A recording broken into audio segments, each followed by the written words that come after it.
Hello everyone, আসসালামু আলাইকুম। কি অবস্থা সবার? আই এম ইন্না ফ্রম ইন্নাস কর্নার অ্যান্ড আমরা যাচ্ছিলাম দাদু বাসা। আমি এবার ট্রাই করব দাদু বাসা যাওয়ার প্রতিটা মোমেন্ট ছোটোখাটো আপনাদের সবার সাথে শেয়ার করার। আশা করি আপনাদের ভালো লাগবে। মেইনলি আমরা এখান থেকে ডিরেক্টলি দাদু বাসা যাই, কিন্তু এবার আমরা ঢাকা হয়ে যাব। ঢাকাতে আমার আপু আছে, আমার মা আছে, আমার ছোটো বোন সবাই আছে। আমরা ফুল ফ্যামিলি নিয়ে এবার প্রায় 5 বছর পর দাদু বাড়ি যাবো। এই হচ্ছে আমার পল্টু, ওকেও আমরা সাথে নিয়ে যাব। কাউন্টারে যাওয়ার সাথে সাথে আমরা বাস পেয়ে যাই। বাসে আমাদের লাগেজ সব চেক করে উঠায় নেয়। আমরা আল্লাহ ভরসা করে রওনা দিয়ে দেই। আমি পুরা জার্নিতে পল্টুকে নিয়ে অনেক টেনসড ছিলাম যে ওর এইটা ফার্স্ট টাইম জার্নি হতে যাচ্ছে, এত দূরও যে কী করবে।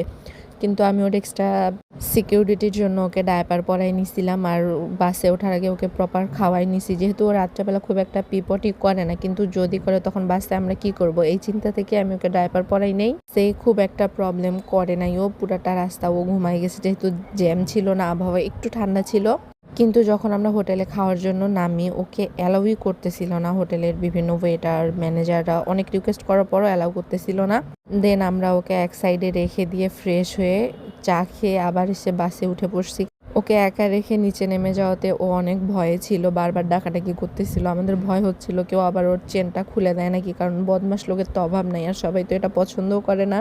এক একজনের মন মাইন্ড এক এক রকম থাকে। আর ওই দিন জ্যাম না থাকতে আমরা ভোর 5:30টার দিকেই ঢাকায় পৌঁছাই যাই।